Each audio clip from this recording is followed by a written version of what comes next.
Have you ever seen the power of prayer curing cancer? Well, neither have I. And this is not how this story goes. The heavy scent of polished wood and lilies filled the air, the kind of smell I always associated with Sundays.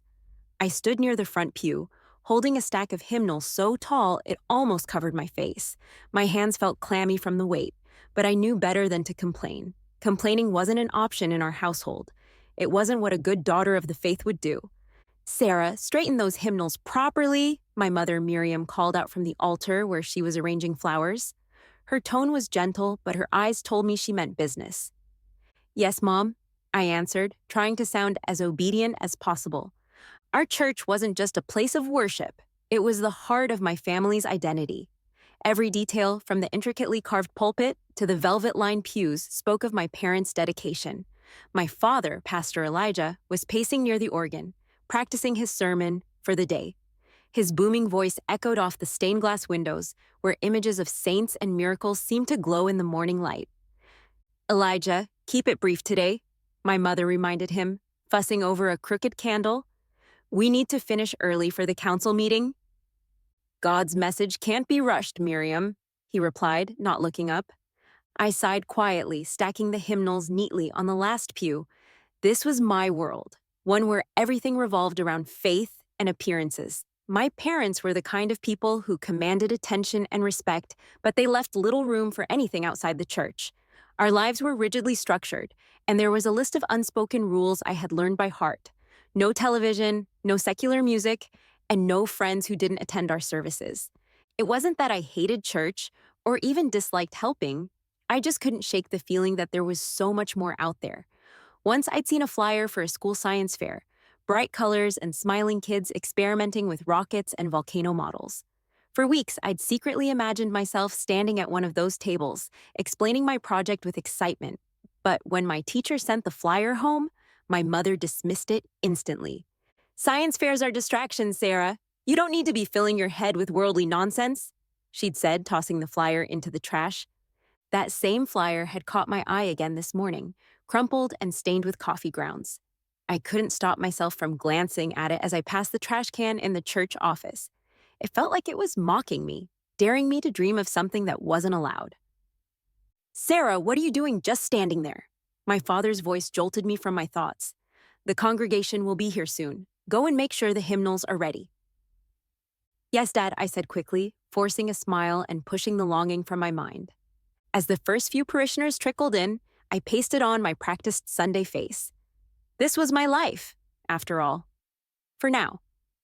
After school, while most of the kids lingered by their lockers or rushed off to sports practice, I made a beeline for the back of the library. It was our meeting spot, mine and Laura's. Thought you weren't gonna make it, Laura whispered, grinning as she popped out from behind the shelves. Her auburn hair was tied up in a messy bun, and she was clutching a worn paperback book. I snagged this for you. I glanced at the cover. It had a picture of a starry sky and a girl holding a telescope. What's it about? I asked, curious but cautious. A girl who dreams of being an astronomer, Laura said, her voice full of excitement. It's so good, Sarah. You'll love it. I hesitated. If my mom finds this? She won't find it if you hide it well, Laura winked, pushing the book into my hands. You deserve to read about something amazing for once. Laura had this way of making everything sound like an adventure. She'd grown up in a family that didn't mind if she stayed out late or read books about anything she wanted. I envied her freedom, but I didn't say it out loud. Instead, I stuffed the book into my bag and tried to ignore the knot in my stomach. We sat on the floor between the shelves, whispering about school and life. Laura showed me the newest songs on her iPod, letting me share one of her earbuds. I didn't recognize any of the artists, but the music made me feel alive, like there was a whole world waiting outside the walls of my parents' rules. What if you got out of here? Laura asked suddenly, pulling out her earbuds. I mean, really out, away from all of this church stuff. I shook my head. It's not that easy. It could be, she said, one day when you're ready.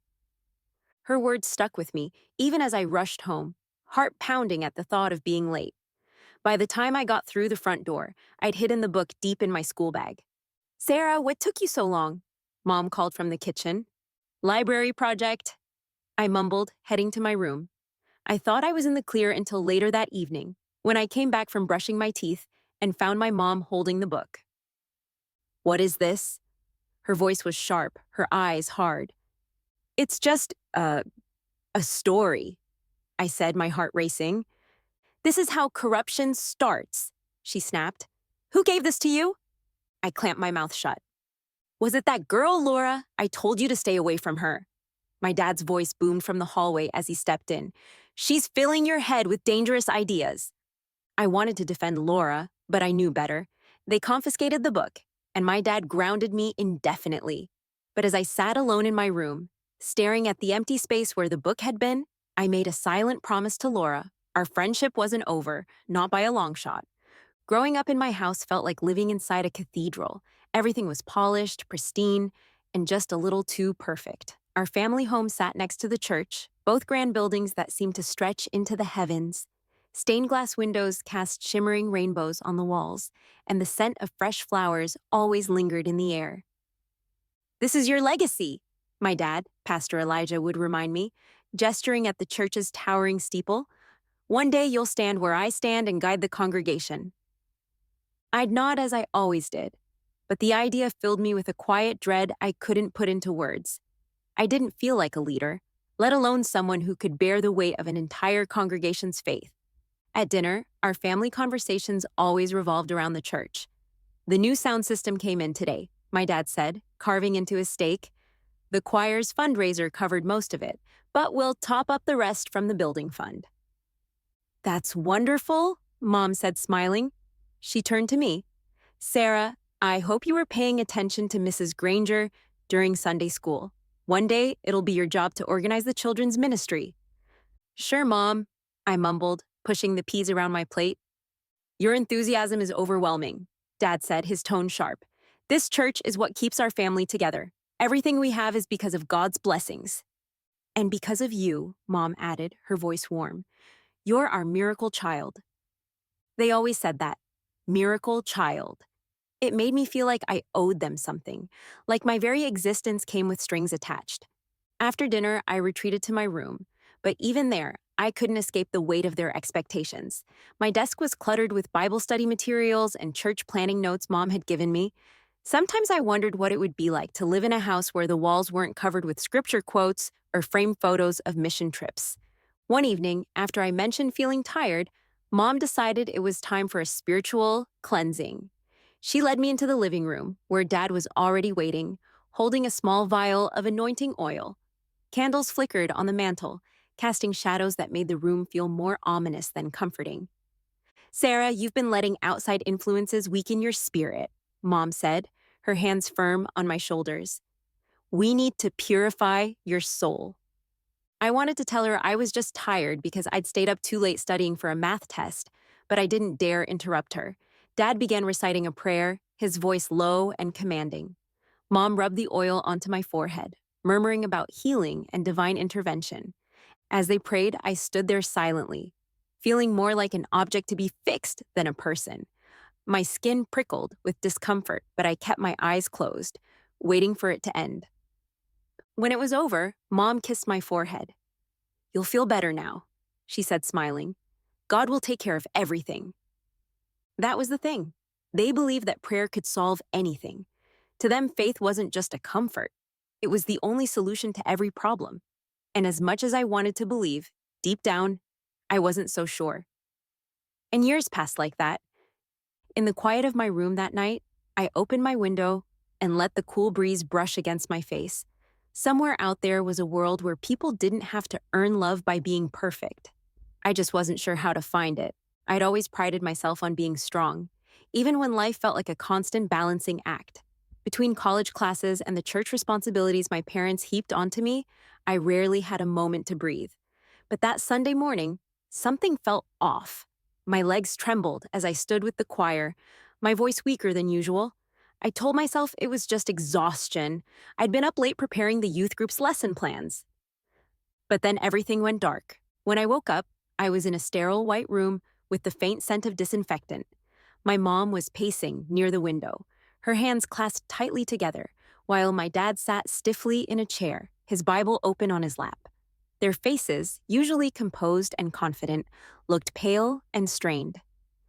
"Sarah, sweetheart," Mom said, rushing to my side when she noticed I was awake, "you gave us quite a scare." Before I could respond, the doctor walked in, clipboard in hand. He was a kind-looking man in his 50s, with gentle eyes that met mine directly. "Sarah," he said softly, "we ran some tests after you collapsed. The results are concerning." The word concerning hung in the air like a heavy weight.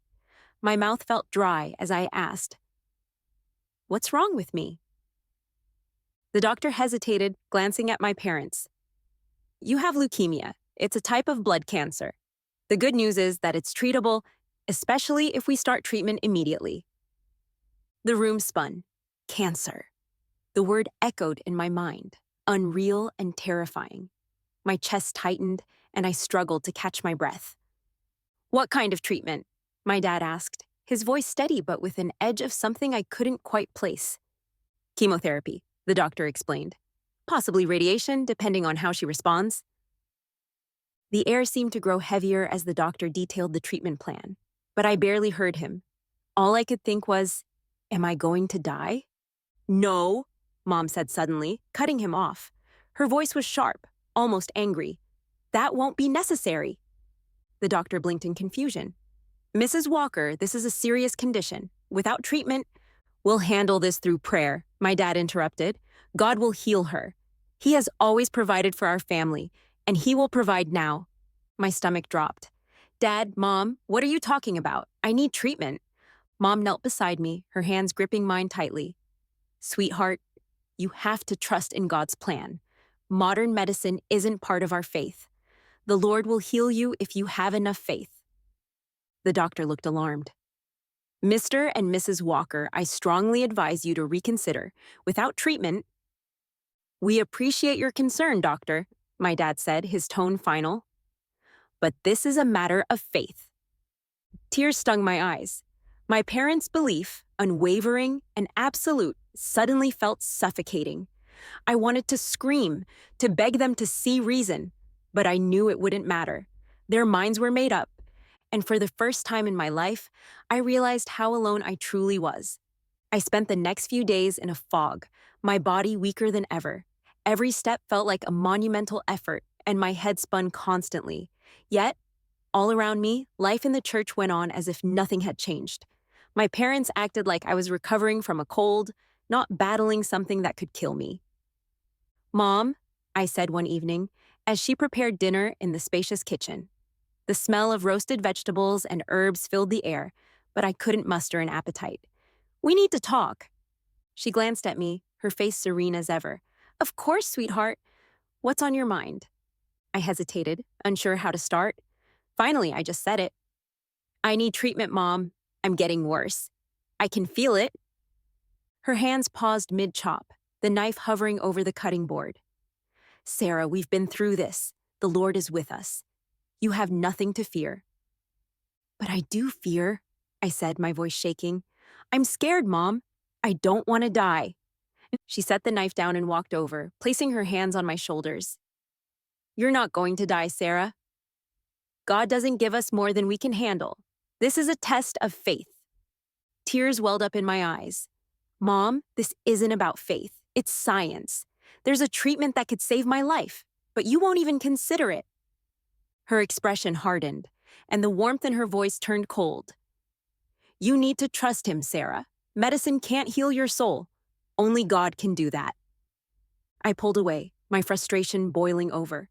"This isn't about my soul, it's my body. Can't you see how sick I am? How much pain I'm in?" The silence that followed was deafening. My dad entered the kitchen, holding his Bible, and glanced between us. "What's going on here?" "Sarah's doubting her faith," Mom said, her tone tinged with disappointment. "No, I'm not doubting my faith," I snapped. "I'm doubting whether you care about me at all. If you did, you'd at least think about what the doctor said." Dad's face darkened. "Sarah, we've given you everything. A home, love, guidance. Don't you dare question our devotion to you." "Then prove it!" I shouted. Prove it by helping me get better. His response was to open his Bible and flip through the pages. The Lord is your shepherd, Sarah. We will organize another prayer session. That's all you need. I couldn't hold back the tears anymore. You're organizing prayer sessions while I'm wasting away. How can you call that love? Because it is love, Mom said firmly. The kind you don't seem to understand. I left the room, my heart shattered. For the first time, I truly questioned whether my parents loved me, or if I was just a symbol of their faith, a vessel they could use to prove their devotion to God. I sat in my car outside the hospital, clutching my phone and staring at Laura's name in my contacts. It had been years since we'd spoken. Life had swept us in different directions, and my parents had always discouraged our friendship. But now, she was the only person I could think of who might understand, who might help. With trembling hands, I pressed the call button. It rang twice before her familiar, cheerful voice answered. Hello? Laura, it's me, I said, my voice cracking. Sarah? She said, her tone shifting to concern.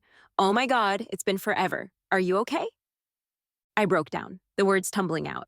No, I'm not okay. I'm sick, really sick. And my parents won't let me get treatment. Her pause was brief, but heavy.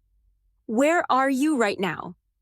At the hospital parking lot, I whispered, ashamed of how desperate I sounded. Stay there, I'm coming. Less than half an hour later, Laura's car pulled up beside mine. She jumped out and rushed over, her face a mix of shock and worry when she saw me. Sarah, you look... Oh no, you look so pale. Are you eating enough? It's not about eating, I murmured. I have leukemia. Her hand flew to her mouth. Leukemia? Sarah, this is serious. I know, I said, my voice trembling. But my parents won't let me get treatment. They think prayer will heal me. Laura's expression darkened, and for a moment she didn't speak. Then she grabbed my hand. Come with me. I want you to meet someone. We arrived at Laura's apartment, where a tall man in scrubs greeted us. He had kind eyes and a warm smile that immediately put me at ease. Ryan, this is Sarah, Laura said, her voice soft. She's the friend I told you about. Ryan extended his hand, and I shook it weakly. It's nice to meet you, Sarah. Laura's told me a lot about you. Come sit down, and let's talk. I hesitated, but Laura guided me to the couch. Ryan sat across from me, his gaze steady but not intrusive. Laura told me about your situation, he began. I'm so sorry you're going through this, but I want you to know there are options.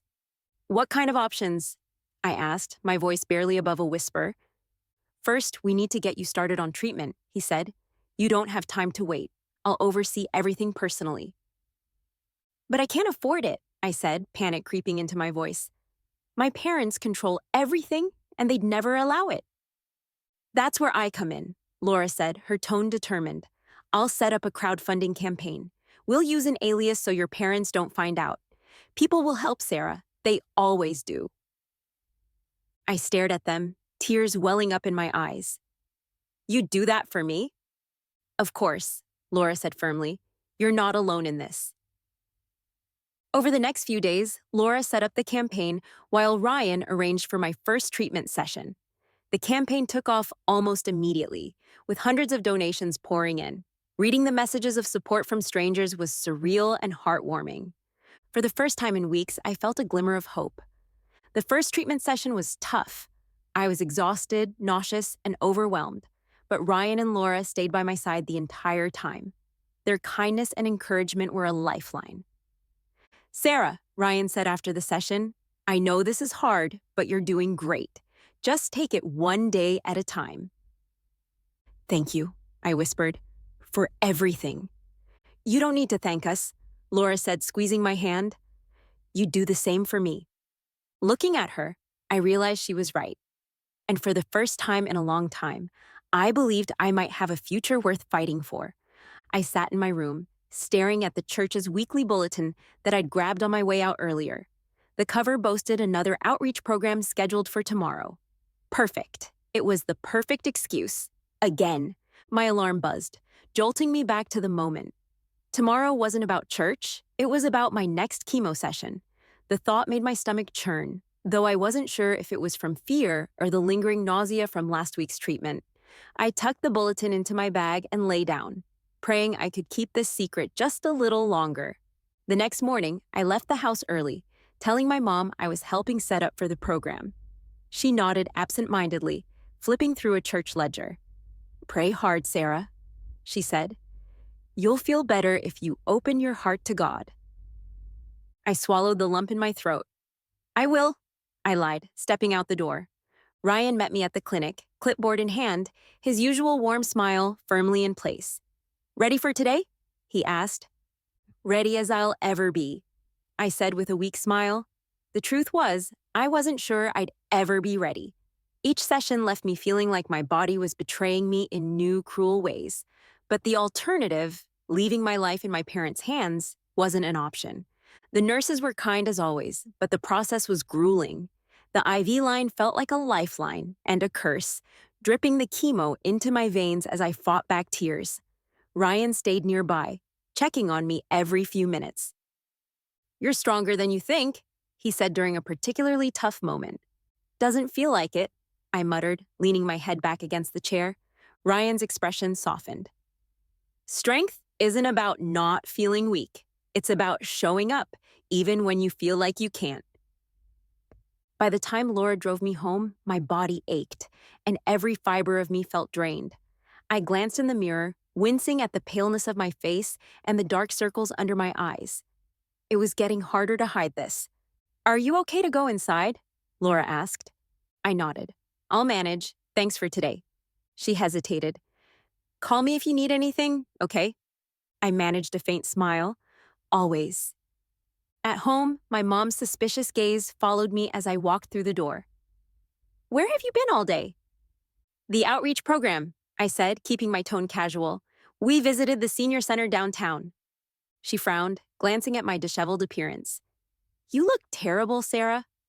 Are you even praying?" "Of course," I said, forcing a smile. "It's just been a long day." The days blurred together. Chemo sessions, pretending to be the dutiful daughter, sneaking moments of rest whenever I could. Each week, it felt harder to keep up the facade, but Laura and Ryan were my anchors. "You're doing amazing," Laura said one evening as I collapsed on her couch after a particularly rough session. "I don't feel amazing," I admitted. "I feel like I'm lying to everyone." "You're not lying," Laura said firmly. "You're surviving. There's a big difference." But surviving came with a cost. My parents' suspicions grew with every passing week. One evening, my dad cornered me in the kitchen. "What's going on with you, Sarah? You've been disappearing all the time and you look worse every day." I froze, my heart racing. "It's nothing, Dad. I'm just tired." "Tired from what?" he pressed. "You're not doing enough to heal spiritually. You need to spend more time in prayer." I swallowed hard, my chest tightening. "I'm doing my best." "Well, your best isn't working," he said, his voice sharp. "You need to recommit yourself." Later that night, I sat on my bed, tears streaming down my face. The physical pain was one thing, but the emotional toll of keeping the secret was crushing. Still, I reminded myself why I was doing this. For me, for my life, for the chance to have a future. And no amount of guilt or suspicion from my parents would take that away from me. And months went by as I miraculously kept my secret. I sat in the sterile exam room, staring at the pattern of the tiles on the floor as my heart thudded in my chest. Ryan entered with a warm smile, holding a stack of papers. "Sarah, your scans look fantastic. You're officially in remission." For a moment, his words didn't register. "Remission?" I repeated, my voice trembling. "You did it," Ryan said. "Your body's responding beautifully. The cancer's gone." Tears welled up in my eyes, a mixture of relief and disbelief. I had fought so hard, against my illness, against my parents, against my own fears, and I had won. Laura burst into the room, having clearly been eavesdropping outside. She wrapped me in a tight hug. "I told you," she whispered. "You're stronger than you think." The drive home felt surreal. I looked out the window, watching the world go by with new clarity. The burden that had weighed on me for months was gone, but a different heaviness remained. The weight of my parents' rejection. When I stepped into the house, the familiar scent of my mother's cooking hit me, but instead of comfort, it felt suffocating. Miriam turned to me, her expression cold. "You've been gone all day again," she said sharply. "What were you doing?" I hesitated, but this time I wasn't going to lie. "I was at the hospital," I said. "The doctors just confirmed it. I'm in remission." There was a brief flicker of relief in her eyes, but it was quickly replaced by something harder. "God answered our prayers," she said, folding her arms. I felt my chest tighten. "Mom, no, it wasn't prayers. It was the treatment I fought for. The treatment you refused to let me have." Her face darkened. "You're alive because of faith, Sarah? Don't twist this into something it's not." Anger bubbled inside me. "I'm alive because I made a choice to save myself," I said, my voice trembling. "You abandoned me when I needed you most. You were more concerned about the church's image than your own daughter." My dad entered, hearing the raised voices. "What's going on here?" he demanded. "I'm leaving," I said, my decision finally crystal clear. "I can't stay here anymore. This house, this church, it's not my home. You let me down, and I can't pretend otherwise." "You're being selfish," Elijah said, his voice rising. "After everything we've done for you." "For me?" I snapped. "You mean for the church. I was just another pawn in your devotion to it." Miriam clutched her chest, as though my words physically hurt her. "You're betraying your family, Sarah. You're betraying God." "No," I said firmly, tears streaming down my face. "I'm saving myself." Packing my things didn't take long. I left behind the life I had known, stepping out into the night with nothing but my suitcase and a renewed sense of purpose. For the first time, I felt free. At 25, my life was unrecognizable from the one I'd left behind. I was thriving, not just surviving anymore. My work as an advocate for accessible healthcare had given me a new purpose. Through speaking engagements, policy initiatives, and personal mentorship, I help people who, like me, had been denied care because of someone else's beliefs. My days were long but fulfilling, and for the first time, I felt like I was exactly where I was meant to be. It had been years since I last saw my parents. Laura had warned me when they called, but I still wasn't prepared for the wave of old emotions when their names popped up on my phone. I reluctantly agreed to meet them, my curiosity outweighing my hesitation. The family estate felt smaller than I remembered, aged, crumbling, and eerily quiet. The once bustling congregation had clearly thinned out, and the house carried an air of abandonment. Miriam greeted me at the door, frailer than I had imagined. Her usually commanding presence was replaced by a tentative, almost pleading demeanor. "Sarah, my darling," she said, reaching for my hand. I resisted the urge to pull away. Elijah sat in the living room, hunched over a cup of tea. He looked up with tired eyes. "It's good to see you," he said, his voice softer than I remembered. I sat across from them, arms crossed. "What do you want?" I asked, cutting straight to the point. Years of advocacy had taught me not to waste time on pleasantries. They exchanged a glance before Miriam began. "We've been thinking about the past," she said, her voice trembling. "We regret how things ended between us. We want to make things right." I tilted my head, skeptical. "Is that so?" Elijah cleared his throat. "We've included you in our will. You'll inherit the estate and the church when we're gone. It's only right. It's your legacy." My stomach churned. "My legacy?" I echoed. "You mean the same legacy that almost cost me my life?" "We were wrong," Miriam said quickly. "But the church still needs you. The congregation looks up to you. You could make a real difference here, Sarah."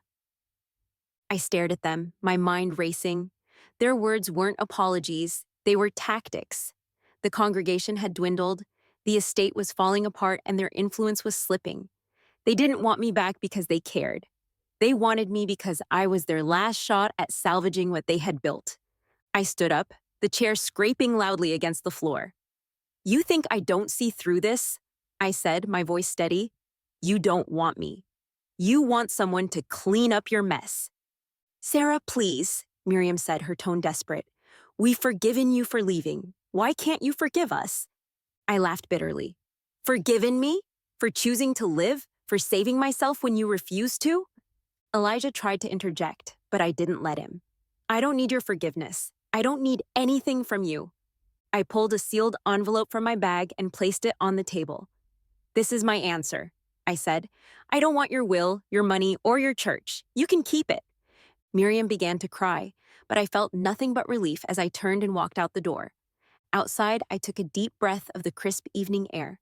For the first time, I truly felt free of their control. I had reclaimed my life, my choices, and my future. And I wasn't looking back. I never expected my life to look like this. If you'd told the scared, desperate girl sitting in the hospital all those years ago that she'd be here, I would have laughed, and maybe cried a little too. But here I was, standing in front of a packed auditorium, sharing my story. I was told faith alone would save me, I began, my voice steady. But what I needed wasn't prayer, it was a chance to fight for my life. The audience hung on my words, a mix of healthcare professionals, advocates, and survivors. The irony wasn't lost on me that my parents had tried to use their church to silence me, yet here I was, using my voice to amplify stories like mine. After I walked away from their wealth, I poured my energy into advocacy. I partnered with nonprofits and support groups, helping others escape the grip of extremist beliefs that denied them basic medical care. After the event, I lingered near the stage, greeting attendees. A young woman approached, clutching a small notebook. Her eyes shimmered with unshed tears. Miss Carter, she said softly, I just wanted to say thank you. My parents are similar to yours. Hearing your story makes me feel less alone. I smiled, squeezing her hand. You're never alone, and you're stronger than you think. It was moments like this that reminded me why I kept going. My pain had purpose now. Outside the venue, Laura and Ryan waited for me. They were my constants, my chosen family. Laura threw her arms around me as I approached. You killed it in there, as usual, she said, beaming. Ryan gave a nod, ever the quieter half of their duo. People need to hear what you have to say. You're changing lives. I shrugged, feeling a familiar warmth spread through my chest. You two started it all. If it weren't for you, I wouldn't even be here. Laura smirked. We'll take some credit, sure, but the rest, that's all you. Back at home, I sat in my small but cozy living room, surrounded by reminders of my new life, framed photos of Laura and Ryan, art pieces donated by survivors I'd worked with, and bookshelves filled with memoirs and research on the intersections of faith and healthcare. This was my sanctuary, not a sprawling estate or an ornate church, but a place where I felt safe and valued. It was a reflection of who I'd become, a woman who chose her own path, despite the odds. As I looked out the window at the city lights, I thought of my parents. I didn't hate them, not anymore, but I didn't miss them either. Letting go of their control was the best thing I'd ever done. My phone buzzed with a message from a new mentee. Another person needing guidance, needing hope. Smiling, I picked it up. My story wasn't just mine anymore. It was a lifeline for others. And that made every struggle worth it. A couple of years later, I decided to visit home. The church looked smaller than I remembered. The towering spires that once seemed to touch the heavens now felt like relics of another lifetime. The parking lot was empty, weeds poking through cracks in the asphalt. I stood at the entrance, the massive double doors still as ornate as ever, though their paint had begun to peel. It felt strange to be back. Inside, the silence was deafening. The pews were still neatly arranged, though the air carried the stale scent of disuse. Sunlight filtered through stained glass windows, casting fractured rainbows on the worn carpet. I traced my fingers along the edge of the pulpit, memories flooding back. The sermons, the rituals, the prayers that were supposed to fix everything. But they didn't. I pulled a folded piece of paper from my bag, the edges soft from where I'd handled it over and over. Writing the note had taken me days. Each word felt like peeling back a layer of myself, exposing wounds I thought had healed. You taught me to believe in faith above all else, but I've learned that faith isn't enough when it comes without love and action. I needed you when I was sick, and you chose your beliefs over me. That choice broke me, but it also made me stronger. I forgive you for the pain you caused me, not because you asked for it, but because I need to move forward. I hope you find peace, but I can't be a part of your world anymore. This place no longer holds power over me. My life is mine now, and I intend to live it fully. Goodbye, Sarah. I left the note on the pulpit, weighing it down with a hymn book. For a moment, I just stood there, letting the silence settle over me. I felt no bitterness, no anger, just a quiet sense of closure. As I stepped outside, the crisp air filled my lungs and I felt lighter.